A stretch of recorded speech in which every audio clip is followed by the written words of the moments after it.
beaucoup merveille. Waouh.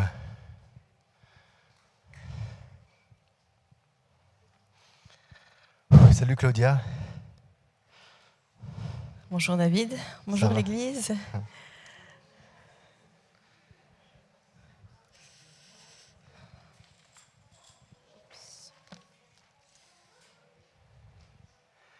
Waouh, c'est tellement bon d'être dans la présence de Dieu, d'être comme ça dans la louange, puis d'aller chercher l'Esprit de Dieu, d'aller chercher sa parole, d'aller chercher sa voix, de pouvoir entendre ce que l'Esprit Saint aimerait dire à nos cœurs, à l'Église. Hein. Amen. C'est toujours bon. Moi, j'aime toujours ça. J'aime toujours ça. Le Seigneur est vraiment bon. Et puis, des fois, je suis là, puis je suis toujours... des fois, je crois qu'on limite d'une manière un peu inconsciente comme ça, mais je crois qu'on limite Dieu dans nos vies. Des fois, on est pris par notre réalité, on est pris par les choses, et puis des fois, je crois qu'on a réellement de la... Peut-être c'est pas toujours évident, tu sais, Claudia, de vraiment considérer la grandeur de Dieu. Des fois, on est pris, puis on a besoin que l'Esprit Saint vienne nous visiter, puis nous rappelle que Dieu est au-dessus de tout. Ouais. J'étais interpellé là quand j'ai fait le temps de ministère, et puis j'ai prié. Aujourd'hui, on fête dimanche de Pentecôte. Hein. C'est un événement qui est tellement incroyable. Et puis, il est dit que Dieu avait promis qu'il allait répandre son esprit. Puis ce qui est intéressant dans la Pentecôte, eh bien, on voit que Dieu a répondu et a tenu sa promesse. Et puis, par rapport à cette fête qu'on fête, où il a répandu son esprit, ça doit pouvoir nous donner de la confiance et de la foi par rapport aux promesses qu'on reçoit. Parce que Dieu tient promesse. Hein. S'il dit quelque chose, ça va se réaliser. Hein. Amen. Et puis, que notre foi vraiment soit fortifiée. Yes. Tu t'es préparée, Claudia? Il faut parler dans le micro. Oui. Ok. Non, parce que ceux à la télé ne vont pas t'entendre. Hein. Waouh, c'est sûr qu'aujourd'hui, il nous devait, et on avait envie un petit peu parler de cette Pentecôte, de cette fête, et puis de cet événement qui était, à mon avis, un événement incroyable. Hein. Et puis, pour introduire ce temps de partage, de dialogue qu'on aura ensemble et avec l'Église, avec ceux qui sont présents, aussi les personnes sur Internet, et les personnes aussi qui vont peut-être après coup regarder encore ce message, j'aimerais introduire ce temps de partage dans l'évangile de Luc au chapitre 12, le verset 49 jusqu'à 53. Est-ce que tu veux le lire, Claudia? Je vais lire dans la version Semeur. Luc 12 à partir de 49. Jésus parle. « Je suis venu jeter un feu sur la terre, comme je voudrais qu'il soit déjà allumé. Mais il y a un baptême que je dois recevoir, et quelle angoisse est la mienne tant que je ne l'ai pas reçu. Pensez-vous que je sois venu pour apporter la paix sur la terre? Non, mais la division. En effet, à partir de maintenant, s'il y a 5 personnes dans une même famille, elles seront divisées, 3 contre 2 et 2 contre 3. Le père sera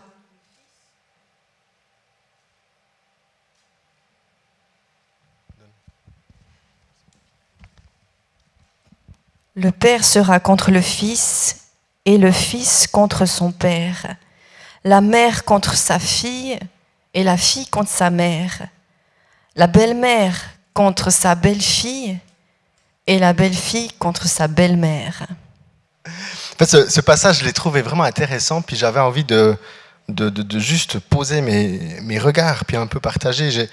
Ce texte où Jésus il parle à ses disciples, il dit « Je suis venu apporter un feu sur la terre. » Je suis venu apporter un feu sur la terre. Tout d'un coup, là, il nous révèle un peu sa mission. Je suis venu apporter un feu sur la terre. Combien je voudrais qu'il soit déjà allumé. Je dois recevoir un baptême et quelle angoisse pour moi jusqu'à ce qu'il soit accompli. Et ici, quand il parle de ce baptême et dans cette angoisse, eh bien, en fait, c'est Jésus qui doit passer par la mort. Par la mort à la croix, il doit passer par ses souffrances, il doit passer par par ses souffrances. Et puis, il nous a dit, mais quelle angoisse pour moi. Le mot est fort. Le mot est fort dans le sens, on pourrait dire que peut-être Jésus il a eu de la peine à dormir des fois. Tellement qu'il était tout d'un coup dans une angoisse, tout d'un coup il a passé quelques nuits blanches. Mais je suis venu apporter un feu sur la terre. Et puis c'est comme s'il est en train de dire, mais d'abord je dois vivre ce baptême, et après ce feu pourra venir sur la terre. Et puis là tout d'un coup il vient sur quelque chose de particulier, parce qu'il dit, mais pensez-vous que je sois venu apporter la paix sur la terre? Point d'interrogation. Puis on est très là comme des bons, on va dire oui. Oui. Il veut que tous parviennent à le connaître, il veut que tous arrivent à être réconciliés avec lui. Dans le cas de l'Église, on aspire à l'unité. Entre nous, on aspire à vivre aussi l'unité d'une manière inter-Église avec les différentes communautés de la région. Puis du coup, la réponse de Jésus est assez étonnante parce qu'il dit non. Non, je ne suis pas venu apporter la paix. Mais je suis venu apporter, des traductions disent l'épée qui sépare, et le texte il dit, je suis venu apporter la division. Puis encore plus, tout d'un coup il dit, mais dès maintenant, une famille de 5 personnes sera divisée, 3 contre 2, 2 contre 3. Le père sera contre son fils, et le fils contre son père, la mère contre sa fille, et la fille contre sa mère, la belle-mère contre sa belle-fille, et la belle-fille contre sa belle-mère. Waouh! Puis c'est là en fait que je me suis dit, mais attends, de quelle division? Puis ce qui est intéressant, c'est que le mot ici, division, c'est un mot grec qui est utilisé seulement ici dans l'Évangile. On le trouve seulement une fois. Puis c'est pas forcément une division dans un schisme qui sépare le bien et le mal, ou bien le juste et le méchant, mais c'est comme s'il y a quelque chose qui vient, puis qui vient séparer. Il n'est pas forcément une division qui divise vraiment le bien et le mal, mais c'est plutôt quelque chose qui vient comme séparer. Et puis, cette séparation, ça m'a fait penser, tu sais, il y a différents passages. Le premier, par exemple, avec David. Le roi David, pas moi. David dans la Bible. Et puis, tout d'un coup, il y a le texte qui dit qu'il était tellement dans l'esprit de Dieu, tellement dans le feu, parce qu'il y a l'arche de l'Alliance qui rentrait à Jérusalem, qu'il a commencé de danser. D'une manière tellement extravagante. Et le texte nous dit qu'il a enlevé le vêtement qu'il avait et puis qu'il était nu. Il avait juste un petit linge sur lui, mais qu'il était nu. Puis il était tellement dans la présence de Dieu, il y avait ce feu, il y avait l'Esprit Saint, il y avait de la joie. Mais le texte nous dit que sa femme n'était pas dans ce cortège. Elle était à la maison, puis le texte nous dit que par la fenêtre, elle voit. Et elle dit, elle a méprisé son mari. Et puis c'est ça qui est intéressant, c'est que tout d'un coup David, il est dans ce feu, et bien tout d'un coup il vit une séparation dans sa propre famille. Sa femme l'a méprisé. Puis du coup sa femme, Milka, pas la vache Milka, mais presque, Milka, et puis elle lui dit, ah écoute, est-ce que c'est digne d'un roi de se tenir comme ça en fait? Puis David il répond un peu, si je devais encore m'humilier davantage devant le Seigneur, je le ferais. Alors la question qu'on peut se poser quand même dans ce texte avec David, c'est de quelle nudité on parle. Et puis David, c'était un roi. Il avait des vêtements royaux. En fait, il avait un vêtement royal, puis qu'il a enlevé ce vêtement de roi. Il s'est rabaissé, il s'est dépouillé comme je suis roi, tu sais, un peu il s'est dépouillé quelque chose, il s'est rendu humble. Et puis en fait, je crois que David a appliqué la parole de Jésus qui dit que si on veut rentrer dans le royaume des cieux, eh bien on doit devenir comme des enfants. Il dit que le royaume des cieux, il y avait des enfants, Jésus lui parlait, il y avait des enfants, puis il dit le royaume des cieux leur appartient. Et puis je crois que David, dans ce passage, s'est dépouillé un peu d'un droit, il s'est rendu humble devant Dieu, il n'a pas utilisé sa royauté pour s'approcher de Dieu, mais il s'est dépouillé de ça, il s'est rendu humble, puis il allait vers Jésus, vers Dieu. Mais du coup, sa femme l'a méprisé. Ou bien un autre passage qui m'interpelle, c'est aussi dans Acte 1, Acte 2 plutôt, quand la Pentecôte, l'Esprit de Dieu tombe, à la Pentecôte, il y a ce feu qui vient, autant il y a 3000 personnes qui se sont converties, puis autant ils ont dit, ils sont complètement fous ces gens. Et là, tout d'un coup, on voit qu'il y a comme une séparation qui se fait. Ou bien on peut encore voir d'autres passages, surtout dans l'évangile de Jean, dans Jean 7, dans Jean 9 et dans Jean 10, on voit que Jésus, tout d'un coup, à cause de ses paroles, à cause de ce qu'il fait, une fois, tout d'un coup, il est dit, dans la foule, ça a créé un peu le tumulte par rapport aux paroles de Jésus, et la foule s'est séparée en deux. Ou bien il y avait un groupe de pharisiens, et puis dans ce groupe de pharisiens, Jésus, il a guéri un malade, puis du coup, ça a amené de la confusion dans ce groupe, puis dans ce groupe, il y en a dit qu'on choisit de croire en Jésus, d'autres, pas. Puis le texte nous dit, ils se sont divisés. Et je crois que quand Jésus il vient, puis qu'il parle, puis qu'il dit, j'aimerais qu'un feu vienne sur cette terre, il est en train de nous prévenir, de nous dire, mais à cause de ton témoignage, des gens ils vont croire, mais des gens ils vont pas croire. À cause de ton témoignage, tu pourrais tout d'un coup, dans le cadre de ta famille, être rejeté. Mais ce qui est intéressant, c'est que ici, le mot division n'est pas ce mot comme je l'ai partagé avant, qui veut dire schisme, vraiment cette division entre le bien ou le mal, c'est plutôt comme une séparation.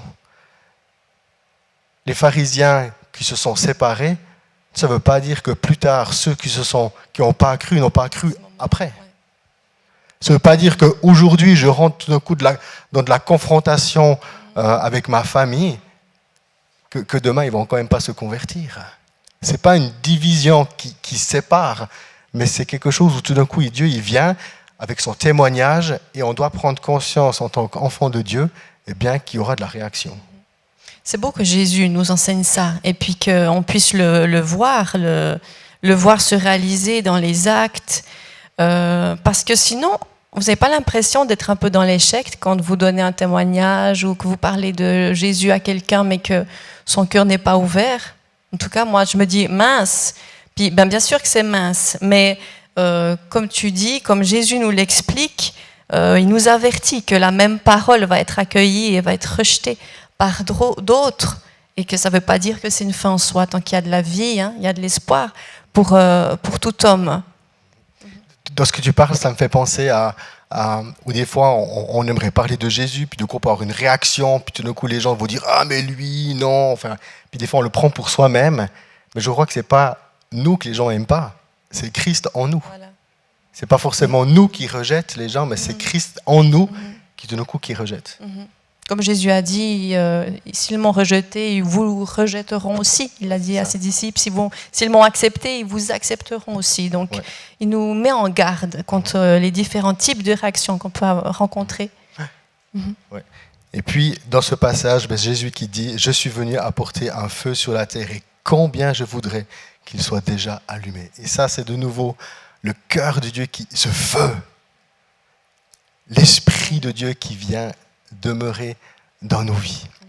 Il y a le livre que j'ai acheté l'autre jour, ça fait déjà un moment que je l'ai acheté, ça s'appelle La colombe et l'agneau. On ne sait pas forcément qui c'est qui l'a écrit, mais c'est les moines de l'Orient. Les moines de l'Orient, c'est des moines orthodoxes. Et puis, c'est un tout petit livre, tout simple, et puis il fait une étude sur l'agneau qui est Christ et la colombe qui est le Saint-Esprit. Et puis, il dit en fait que Jésus et l'Esprit devient le couple parfait.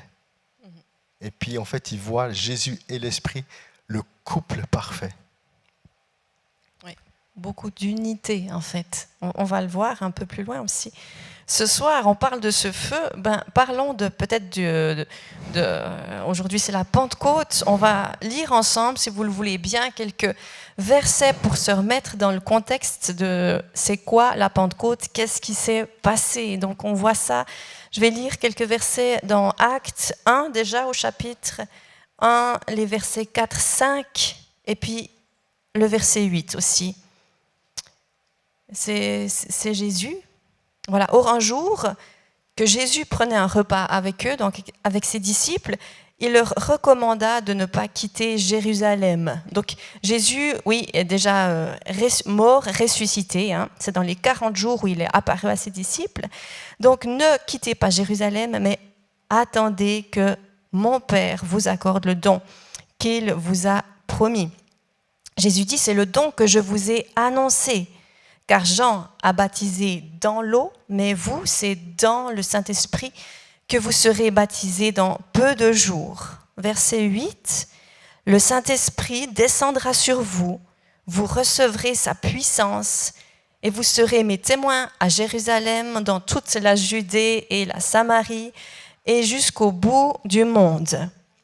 Passons à Acte 2, au fameux jour de la Pentecôte.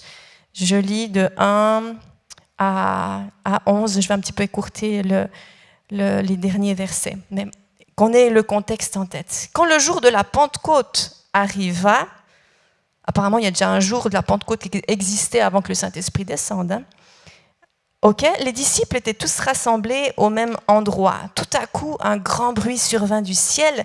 C'était comme si un violent coup de vent s'abattait sur eux et remplissait toute la maison où ils se trouvaient assis. Au même moment, ils virent apparaître des sortes de langues qui ressemblaient à des flammèches. Le mot langue, en grec, c'est le mot glossa. Le premier sens de glossa, c'est la langue, l'organe, le membre avec lequel vous parlez. Et le deuxième sens, c'est le langage. Donc, qu'est-ce qu'ils ont vu? Venir sur eux des langues qui parlent, des langues qui ressemblaient à des flammèches. Elles se séparèrent et allèrent se poser sur la tête de chacun d'eux. Aussitôt, ils furent tous remplis du Saint-Esprit et commencèrent à parler dans différentes langues, glossa de nouveau. Mais là, ces différentes langues, chacun s'exprimait comme le Saint-Esprit lui donnait de le faire. Donc là, c'est le mot langage. Ils se sont mis à parler des langages différents. Or, à ce moment-là, des Juifs pieux venus de toutes les nations du monde séjournaient à Jérusalem. En entendant ce bruit, ils accoururent en foule et furent saisis de stupeur. En effet, chacun d'eux les entendait parler dans sa propre langue. Et je passe à la fin du verset 11, où il est dit que chacun entendait dans sa propre langue des choses merveilleuses que Dieu accomplissait. Ils étaient en train de parler des choses merveilleuses de Dieu avec ces langues qu'ils recevaient, en fait. Et ces gens venus des quatre coins du monde à Jérusalem, ils entendent dans leur langue d'origine les louanges, la grandeur de Dieu, le témoignage de la grandeur de Dieu. Alors, qu'est-ce que ces gens faisaient? Enfin, c'est dit quand le jour de la Pentecôte arriva. Il faut savoir que la Pentecôte, ça date de l'Ancien Testament. Là, il y a la Pentecôte juive, qui est une fête juive qui s'appelle Shavuot dans l'Ancien Testament. Et à ce moment-là, Dieu avait demandé, au travers de Moïse, en fait, d'instaurer la Pentecôte, ou Shavuot, justement, en hébreu, qui veut dire semaine. Dieu a dit, comptez depuis Pâques 7 semaines, donc cette fois c'est 49 jours, pas mal, hein? Et le jour suivant, le 50e, vous célébrerez la fête des semaines, Shavuot, ou bien en grec Pentecôte, qui veut dire 50 jours après Pâques. Et à ce moment-là, Shavuot, le premier niveau de cette fête, c'est de célébrer Dieu pour son abondante provision. Parce que le peuple avait compris, les Juifs avaient compris que en tant que paysans, il fallait travailler la terre pour qu'elle produise des fruits, du fruit, mais que si Dieu n'ouvrait pas les cieux, ne faisait pas tomber la pluie, on ne pouvait pas forcer la terre à produire. Il fallait vraiment la grâce de Dieu.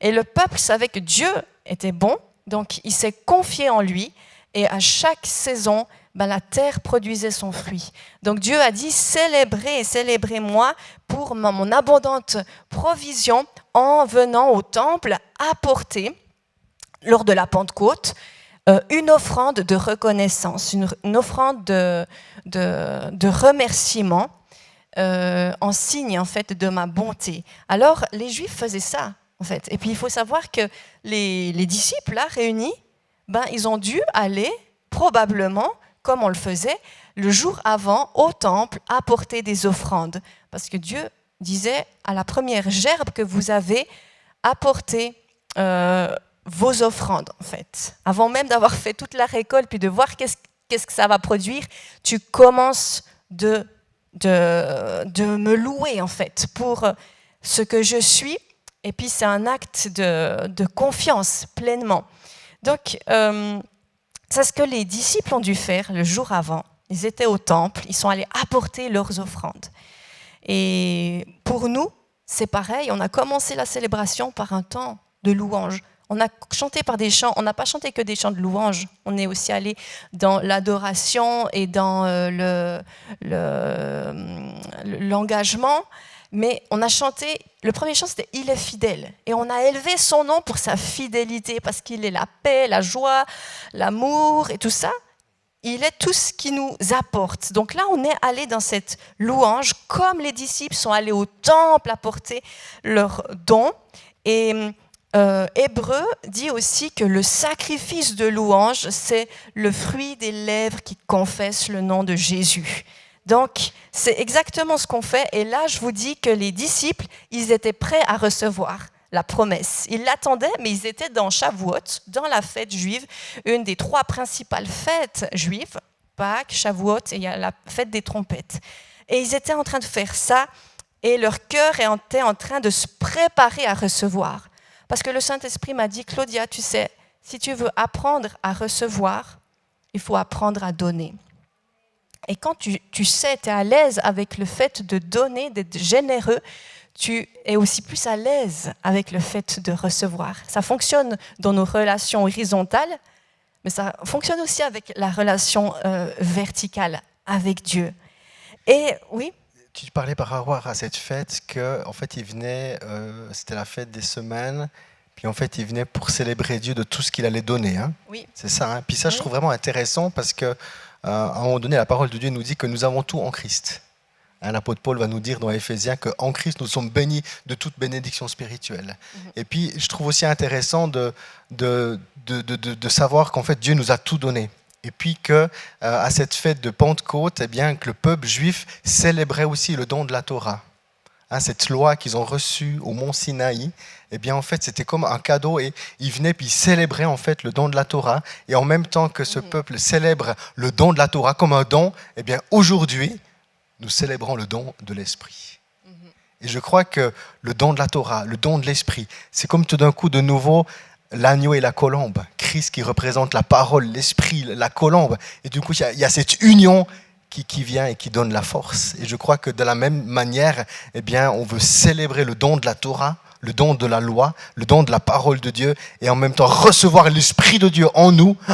Tout d'un coup, cette parole prend vie. Amen. Amen. Cette parole prend vie. Donc c'est ce que tu viens de dire, célébrer le don de la Torah, c'est le 2e niveau de Shavuot, où on célébrait la révélation surnaturelle de Dieu, parce qu'il s'est révélé à Moïse, et c'est ce don des 10 commandements. La Torah, ça veut dire enseignement de Dieu. Donc les Juifs, ils faisaient, et ils font toujours, la nuit précédente, toute la nuit, ils étudient la Torah, ils se prêchent, ils s'enseignent la Torah. Donc, c'est pour ça que les disciples, ils avaient passé en fait la nuit ensemble. Le soir avant, ils sont allés au temple apporter leurs offrandes de reconnaissance à Dieu. Pour Shavuot, ils ont passé la nuit à lire, parce qu'il est en fait, le texte nous dit que le don du Saint-Esprit est venu à 9h, enfin c'était 9h du matin.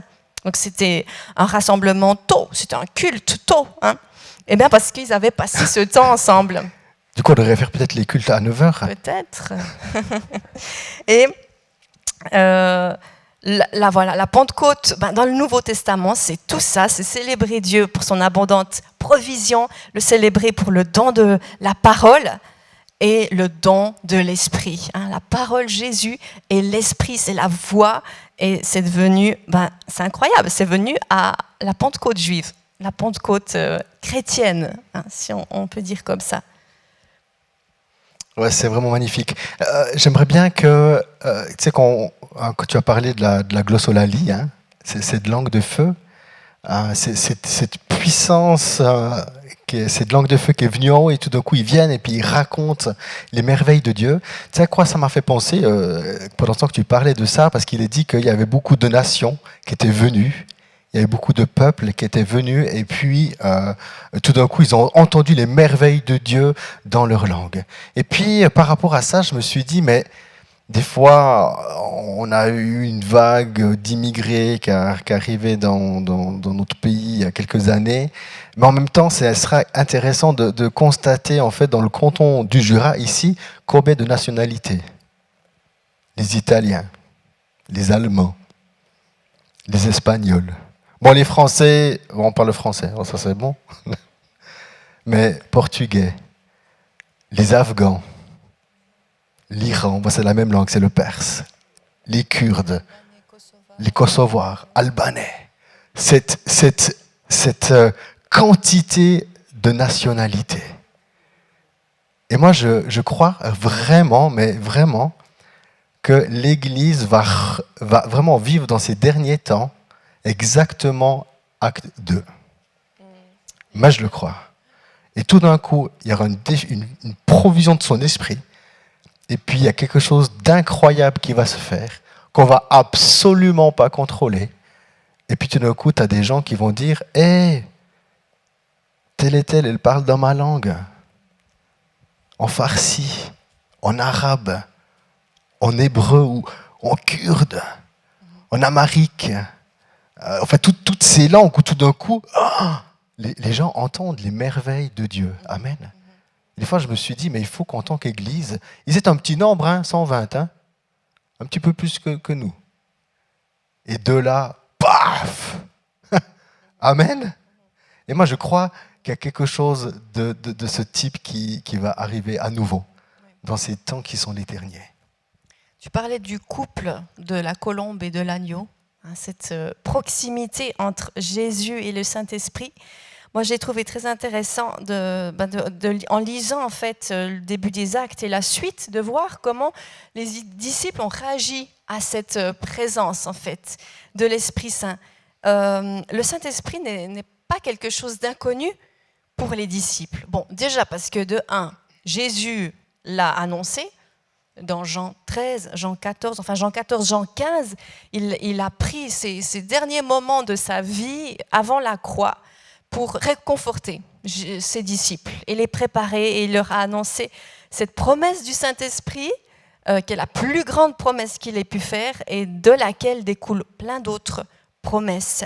Donc Jésus l'avait dit, mais le Saint-Esprit, il n'est pas né à la Pentecôte, Il n'est pas arrivé à ce moment-là, en fait. Le Saint-Esprit, on le connaissait déjà dans l'Ancien Testament. Bon, on le connaît depuis l'origine. Genèse 1, verset 2. Non mais, rendez-vous compte.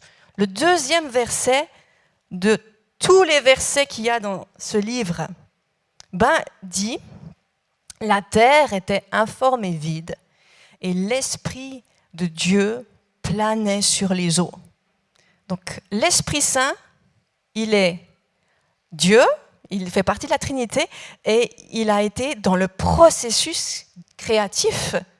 Il a vraiment participé. Donc, il est dès l'origine, l'Esprit Saint. Et puis, les disciples, ils connaissaient la Torah. Ils la lisaient, ils l'étudiaient, ils allaient l'écouter à la synagogue. Et là encore, ils avaient vu comment le Saint-Esprit se comportait. Son ministère dans le Nouveau et dans l'Ancien Testament n'est pas pareil. Dans l'Ancien Testament, son ministère était de revêtir des personnes spécifiques pour des missions spécifiques. Et une fois que la mission avait été accomplie, le Saint-Esprit généralement se retirait parce que la mission accomplie, quoi. Alors, on voit ça, par exemple, avec le roi Saül, ou bien le prophète Ésaïe, comment l'Esprit Saint est venu sur lui, ou Samson, plusieurs fois dans le livre des Juges, à propos de Samson, il est dit que l'Esprit de l'Éternel saisit Samson. Ouais. Vous pouvez le voir, vous le lirez plusieurs fois. Donc, la différence, en fait, que les disciples ne connaissent pas encore à propos du Saint-Esprit, c'est que jusque-là, le Saint-Esprit n'habitait pas d'une manière permanente quelqu'un, en fait. Donc, il était constamment présent, constamment actif, oui, mais il n'y avait pas cette notion d'union spirituelle permanente avec chaque croyant. Et ça, Christina l'a dit ce soir, il sera avec vous, en vous. Et ça, c'est une fois pour toutes, en fait. Mais dans l'Ancien Testament, on n'avait pas cette intimité et cette union, justement, spirituelle avec le Saint-Esprit. Par rapport à ça, il y a aussi Merveille qui nous a dit dans son introduction, dans le mot de bienvenue, que l'Esprit Saint était éternel. C'est qu'on a l'esprit d'éternité qui vit en nous. L'esprit d'éternité qui vit en nous. Ça, c'est quelque chose de nouveau, des fois, à bien ruminer cette parole, puis que ça descende dans nos cœurs. Amen. Qui a été prophétisé par les prophètes, parce que l'Esprit Saint est venu, a saisi les prophètes. Pour citer par exemple seulement Ézéchiel, il a dit « Je mettrai mon esprit en vous et vous vivrez ». Donc il a prophétisé cette nouvelle alliance avec la vie de l'Esprit Saint. Donc quand la Pentecôte est venue, les disciples n'ont pas trouvé quelque chose d'étranger à ce qu'ils connaissaient. Et Jésus, dans Jean 14, on l'a aussi entendu ce soir, il leur a dit « Je vous donnerai un autre défenseur. Je vais partir, mais je vous donne un autre défenseur. » Et ce mot, donc défenseur, c'est le mot paraclète, et puis qui veut dire avocat, défenseur, tout ça, il nous l'a aussi expliqué, Nicolas, la semaine passée, Nicolas Lehmann. Et le mot « autre » en grec qui est utilisé là par Jésus, c'est le mot « allos ». Il y a deux mots, deux adjectifs pour autre en grec, c'est allos et puis hétéros. Et puis si je vous dis ça, c'est pour bien comprendre en fait qui est le Saint-Esprit, puis de qui parle Jésus. Parce qu'il dit, cet autre défenseur, en allos, ça veut dire de même nature. Alors que hétéros, qui est aussi parfois utilisé, c'est d'une nature différente. Donc qu'est-ce qu'il est en train de dire Jésus ? Il est en train de dire, je vais vous envoyer... je vais vous envoyer, je vous promets, quelqu'un de la même essence que moi, pas n'importe qui. Hein, une personne à tout point en tout point semblable à moi. Il est en train de leur dire, hey, les amis, vous allez reconnaître mon amour, vous allez reconnaître ma passion quand il va venir, vous allez reconnaître ma compassion, vous allez reconnaître le feu qui m'animait. Et puis voilà, c'est ce mot allos qu'on pourrait utiliser si je voulais un petit peu plus juste faire la différence. Alors si je bricole puis je prends une clé anglaise, qui m'arrive jamais, mais voilà, clac clac, puis je vois que c'est pas la bonne. Je dis David, passe-moi-en une autre. Donc là je vais utiliser le mot hétéros. C'est une toute autre qu'il me faut. Une autre clé. Voilà. Mais si je mange une orange que j'aime trop, je dis, elle est délicieuse cette orange, David. J'aimerais bien une autre. Et là, je vais utiliser le mot allos. Je veux la même sorte. La même orange que tu es en train de manger. Voilà. Donc Jésus est en train de dire, hé David, je t'envoie un autre défenseur. C'est la même chose en fait. Tu vas le reconnaître. Il est de la même nature. Il est Dieu comme moi. Et c'est pour ça qu'ils n'ont pas eu peur. Et c'est comme ça qu'ils l'ont reconnu Jésus, en fait. C'est ça, je crois que réellement, quand l'Esprit de Dieu est descendu à la Pentecôte, comme tu dis, les disciples n'ont pas eu peur de qu'est-ce qu'ils étaient en train de vivre, parce que cette présence, ils la connaissaient. Ça faisait 3 ans qu'ils marchaient avec. C'est ça. C'était réellement Jésus, en fait. Et je crois qu'il y a quelque chose de fort entre l'agneau et la colombe, où c'est comme le couple. La parole de Dieu nous dit que l'homme quittera son père et sa mère pour s'attacher à sa femme, et ils deviendront une seule chair. Et cette dimension d'unité de un, eh bien, quand l'Esprit Saint est descendu, eh bien, les apôtres se ont dit, mais on la connaît cette présence. On a marché avec elle pendant 3 ans. Amen. Théologiquement, c'est pas tout à fait juste ce que je vais dire, je pense, mais ça m'aide à comprendre en fait qui est le Saint-Esprit. Je l'imagine beaucoup comme un peu le jumeau en fait. Je vous dis, c'est peut-être pas... voilà, mais ça peut vous aider à comprendre dans ce sens de cette ressemblance, en fait, de ce cœur qui est... Bien sûr que les jumeaux ne sont pas pareils, hein, même si physiquement et tout ça, on ne va pas entrer sur le débat de la gémellité. Mais pour montrer à quel point il y a cette connexion, en fait. Et je crois par rapport à cette connexion, quand on prend conscience que l'Esprit Saint nous amène la même présence de Jésus, je crois qu'aujourd'hui, parce que physiquement, Jésus, il est monté au Père, il est monté aux cieux, dans les cieux, et l'Esprit Saint est descendu. Et ensuite, Jésus va parler de l'Esprit Saint, il dit, mais l'Esprit Saint vous dira les paroles, vous annoncera, en fait, va vous rappeler les paroles que je vous ai dit. Et en fait, je crois que plus l'Église se tourne vers la colombe, parce que la colombe, elle fait toujours ce mouvement vers l'agneau. la colombe va toujours vers l'agneau. C'est-à-dire que l'Esprit Saint nous amène toujours vers le Christ.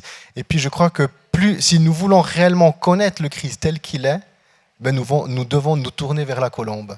Et plus nous tournons vers l'Esprit de Dieu, plus nous aspirons à sa présence, à l'Esprit de Dieu, et bien plus l'Esprit, là cette colombe après nous amène vers Jésus.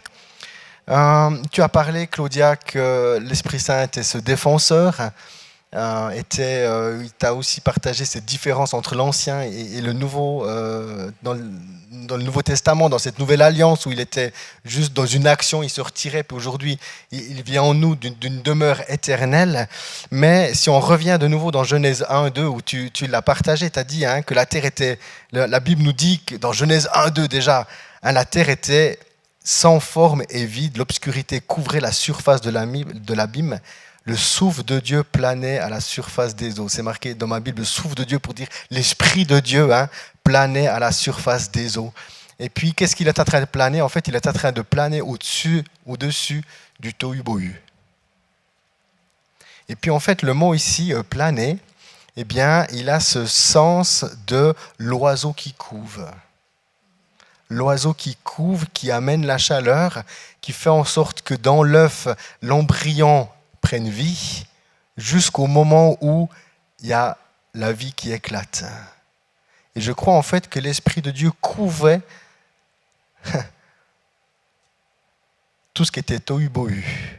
Et aujourd'hui encore, l'Esprit de Dieu plane au-dessus de nos vies. Amen. Qui n'est pas encore à la gloire de Dieu, au-dessus de nos tohu-bohu, au-dessus du monde, et il est en train de couver. Et un jour, tout d'un coup, ce qui pourrait être obscur dans ma vie, dans nos vies, dans l'Église, tac, ça prend vie. Amen. Amen. Beaucoup d'espoir dans Il y a cette beaucoup parole. d'espoir par rapport à ça. Et c'est ça qui est intéressant, c'est que quand j'ai compris ça, puis que j'ai encore ruminé ces choses, ça me donne beaucoup d'espérance, par exemple, quand je vais dans la rue et je me trouve vers mes amis qui ont des problèmes de dépendance, drogue, alcool, et l'Esprit est en train de les couver. L'Esprit est en train de les couver. L'Esprit est en train de couver les membres de ta famille qui ne sont peut-être pas encore pleinement dans la foi. L'Esprit les couve. Jusqu'au jour où tout d'un coup, tac, le petit poussin qui sort. Là, il y a la vie qui jaillit. Et je crois que vraiment l'Esprit de Dieu, il plane et il couve nos lieux, nos zones obscures de nos vies. Et pour ça, il utilise une puissance. On a parlé avant, tu as dit glossa, ce mot qu'on a vu dans les quelques versets qu'on a lus ensemble, de Actes, qu'ils ont reçu une langue. Et c'est intéressant parce que Jésus, on l'a lu, il a dit vous attendrez la promesse, le Saint-Esprit viendra sur vous et vous serez mes témoins. Et puis, comment on voit après, comment ils témoignent, comment ils sont témoins, les disciples, les apôtres, eh bien, ils parlent. Ils sont témoins de Jésus, témoins oculaires déjà, puis ils parlent de Jésus tout le temps. Pierre prêche, Étienne prêche. Pourquoi ils prêchent ? Parce qu'ils ont reçu cette glossa, en fait, cette langue du Saint-Esprit qui permet qu'ils puissent ouvrir la bouche et quand ils parlent, il y a le feu qui sort. Parce que c'est la langue de l'Esprit, c'est le langage, c'est cette puissance qu'il y a dans la bouche. Et on sait à combien forte... combien puissant est notre langue, en fait. On peut, la parole de Dieu dit, vous pouvez l'utiliser pour la vie ou pour la mort, en fait. Le pouvoir de la vie, de la mort, sont au pouvoir de la langue. Et ben, c'est une chose qu'on a tout de suite voulu les empêcher de parler. Le conseil, les pharisiens qui ont pris Jésus ont fait la même chose avec les disciples. C'est rebelote, la même histoire. Et puis, par exemple, Actes 5, 40, on leur interdit de parler, l'aléo, au nom de Jésus, et d'enseigner, didaxo. Et dès que, donc, ils étaient tout le temps emprisonnés, fouettés, tout ça, ils ressortaient, on leur disait, tu parles plus au nom de Jésus, tu n'enseignes plus au nom de ce Jésus.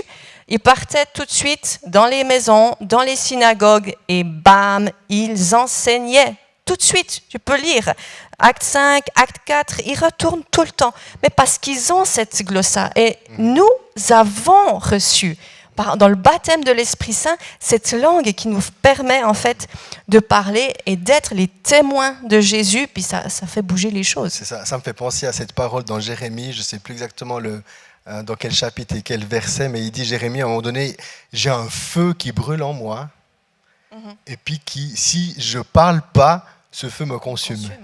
Ouais. Si je ne parle pas, ce feu me consume. Puis toi, dans ce que tu dis, je crois que dans l'Église, on doit comprendre qu'il faut qu'on arrête de vivre notre vie chrétienne par nos propres forces. Mais vraiment, parce que toi, quand les disciples ils se font persécuter dans ce que tu as partagé, on les a fouettés. Attends, c'est les Romains qui les ont fouettés. Ils n'ont pas juste un peu caressé. Puis, non, ça devait être violent.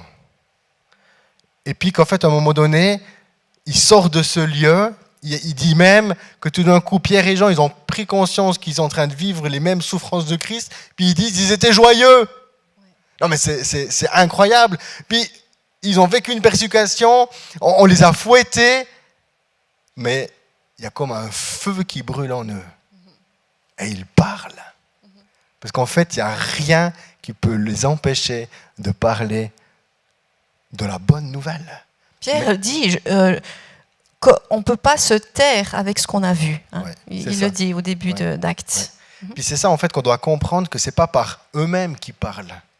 Ce n'est pas parce que tout d'un coup c'est des super apôtres, c'est des super chrétiens. Non, ça n'a rien à voir avec ça. C'est juste des hommes et des femmes qui sont habités par ce feu de Dieu. Et ce feu les anime et rien ne peut les empêcher de continuer de parler de cette bonne nouvelle, la bonne nouvelle du Christ en fait. Et ça, c'est la réalisation d'une promesse de Dieu, puisque les disciples ont reçu l'Esprit Saint. Jésus leur a dit, vous serez mes disciples partout. Et on voit que ça marche en fait. Ils ouvrent la bouche, bam, c'est souvent marqué un grand nombre. Ça ne veut pas dire que tout le monde. Non. Là, ça montre encore le libre choix de chacun. Ce n'est pas une machine, ce n'est pas une manipulation, mais beaucoup se tournent. Et ceux qui ne se sont pas tournés, on peut espérer que plus tard, ils sont revenus. Le Saint-Esprit a continué, comme nous a dit Merveille, de les convaincre de péché, parce que le Saint-Esprit parle aux non-croyants pour la conviction de péché. Et ça, c'est quelque chose que je trouve vraiment magnifique. Alors, j'aimerais terminer avec deux pensées, parce que je crois que un peu la clé de pouvoir, je crois que l'Église, on est appelé à... Nous avons été baptisés dans l'Esprit Saint. J'ai aucun doute, mais je crois qu'il y a un feu, il y a une dimension nouvelle que réellement nous devons aller. Au fond, si je vais être honnête, des fois j'arrive à témoigner, des fois j'ai pas réussi, parce que du coup je suis pris par la peur, par la crainte. Alors je demande pardon à Dieu, puis je continue. Mais en même temps, des fois je dis attends Seigneur, il manque quand même encore une force supplémentaire dans ma vie et même d'une manière globale dans l'Église. Et puis j'aimerais donner vraiment deux clés, des clés par rapport à pouvoir rentrer dans ce feu. Et puis la première clé, c'est dans l'histoire que j'ai partagée au tout début avec David. Je crois que le roi David, là il y a une clé forte quand il a enlevé son habit royal. L'humilité. Et vraiment, quand tout d'un coup j'ai pris conscience de ça, vraiment j'ai senti que Dieu me disait, David, ce sont seulement les humbles qui rentrent dans le feu. Dans le sens, celui qui est orgueilleux, celui qui veut tout contrôler, celui qui veut tout manipuler, eh bien, il ne pourra pas rentrer dans ce feu, parce que ce feu, ce n'est pas toi qui le contrôle, mais c'est le feu qui te contrôle. Puis du coup, il faut comprendre. Et puis pour pouvoir rentrer dans ce feu, eh bien, ce besoin de pouvoir comprendre que ce sont les humbles. Du coup, il y a toute cette prière qui prend forme et sens en moi, où je me disais, mais Seigneur, crée en moi un cœur pur. Seigneur, crée en moi un cœur humble. Parce que des fois, quand on parle d'humilité, c'est « je suis humble ou pas ?» Je pourrais poser la question à l'Église me concernant. Après, je ne sais pas si maintenant les réponses seront, je ne sais pas. Mais des fois, dans le sens, c'est des choses, est-ce que je suis humble ou pas?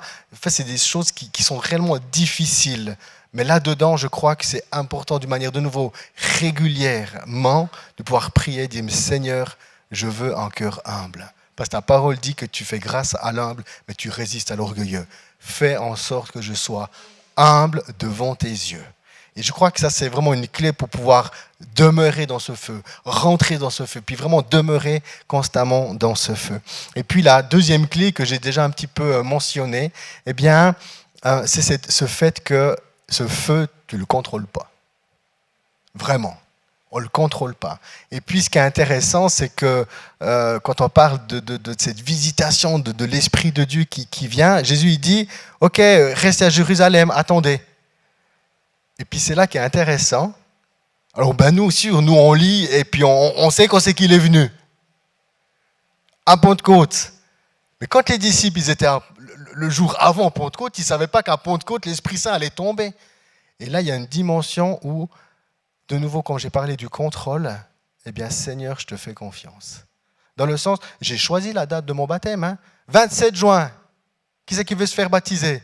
Tu peux dire oui, tu peux dire non. Dans le sens, on a choisi tous notre date de baptême, d'eau. Mais quand il est question du baptême de l'Esprit, eh bien, il y a comme une dépendance avec Dieu. On ne peut pas dire, ouais, bah alors aujourd'hui, telle et telle heure, l'âme.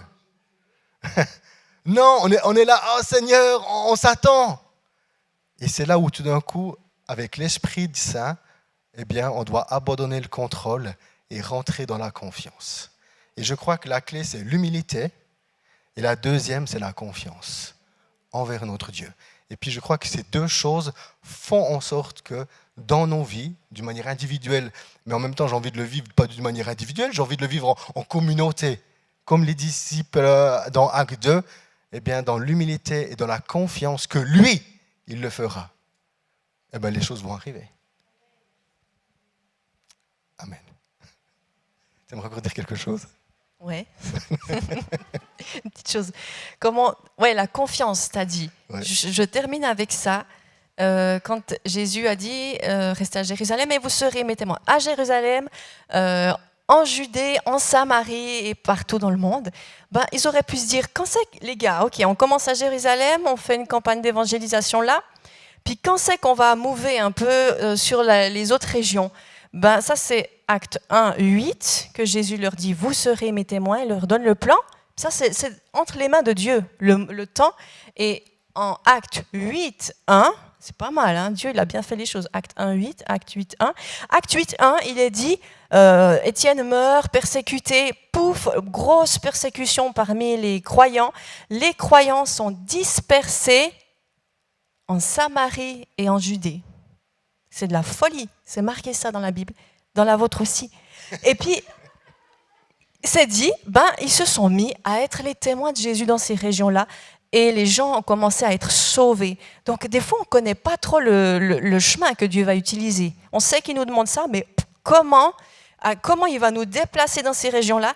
Il a déplacé les croyants dans la persécution. On se dit, waouh, la persécution, ça a été une clé en fait, parce qu'ils ne se sont pas arrêtés, parce qu'ils avaient le glossa, ils avaient la langue du Saint-Esprit, et ils ont continué ils avaient le feu, la passion de Jésus, et ils ont commencé à déverser cette compassion, et beaucoup ont été sauvés. Puis moi, je me suis dit, ça m'a fait penser à Joseph à la fin de Genèse 50, quand ses frères reviennent, puis Joseph leur dit, mes frères, vous aviez projeté de me faire du mal, mais Dieu a tourné ce mal en bien pour qu'un grand nombre soit sauvé. Et la persécution, nous, on ne connaît pas ça en Suisse. Mais eux l'ont connu, il y en a d'autres qui le connaissent. Est-ce que ce n'est pas un moyen que Dieu contrôle toujours? Lui, il est au bon contrôle des choses. Et puis, tout concourt au bien de ceux qui l'aiment et il est capable de transformer des situations les pires en bonnes situations. Et ça, c'est une parole, je la prophétisais sur vous dans vos profondeurs obscures, dans ce que vous pouvez dire, ça c'est un échec, j'ai peut-être loupé mon mariage, je me suis peut-être divorcée, j'ai peut-être foiré dans l'éducation, ou que sais-je, ou dans ma vie professionnelle, je n'ai pas trouvé ma voie. Et est-ce que Dieu ne peut pas venir et changer ce que tu crois mal en bien? Est-ce qu'il ne peut pas racheter les choses? Et ce que tu crois négatif, il a cette puissance de le transformer en positif afin qu'un grand nombre, dont toi, puisse être sauvé dans cette situation. Amen. Amen. On accueille ça. Amen. Gloire à Dieu. Amen. J'aimerais encore terminer par la prière afin que nos cœurs puissent dire Seigneur, encore une vague de ton esprit dans nos vies. Amen. Alléluia. Gloire à toi. Seigneur Jésus, merci pour cette célébration. Merci Seigneur pour ce privilège qu'on a d'avoir pu se rencontrer en présentiel, se présenter aussi derrière le live streaming. Oh Seigneur Jésus, nous avons faim et soif de toi. Saint-Esprit, nous nous ouvrons à toi. Nous te disons que par nos propres forces, nous réalisons que nous n'arrivons pas à témoigner. Par nos propres forces, nous n'arrivons même pas à être tes disciples. Par nos propres forces, nous n'arrivons pas à garder le cap. C'est pour ça que nous te disons, baptise-nous encore une fois de ton feu. Baptise-nous encore une fois de ton feu. Que ton feu brûle davantage dans nos vies. Que ton feu vienne, Seigneur, dans l'Église, nous saisir. Afin, Seigneur, que rien n'arrête notre témoignage, afin que rien ne puisse empêcher notre bouche de parler. En tout cas, pas la peur, pas les troubles, pas la persécution. Que rien ne nous empêche de témoigner de ton amour, de témoigner de qu'est-ce que tu as fait dans nos vies. Oh Seigneur Jésus, merci. Et je crois que l'Église va vivre un renouveau dans ton esprit. Je crois que cette région, l'Esprit Saint plane dans cette région. Et je crois, Seigneur, à un réveil. Je crois à un réveil. Je crois, Seigneur, qu'on va voir plus de miracles. Je crois qu'on va voir plus de guérisons. Mais Saint-Esprit, nous avons besoin que tu nous visites. Descends maintenant sur nous. Nous te voulons. Dans le nom de Jésus. Amen. Amen.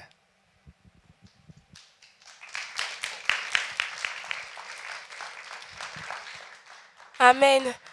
Merci David et Claudia pour cet enseignement. On peut applaudir le Seigneur et on peut les applaudir à nouveau. Amen.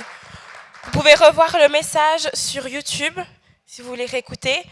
Et puis vraiment cultiver votre intimité avec le Saint-Esprit et il se manifestera dans vos vies et vous serez étonnés de la grandeur de Dieu. Je vous souhaite un bon début de semaine et puis une bonne fête de Pentecôte. Belle fin de soirée, au revoir.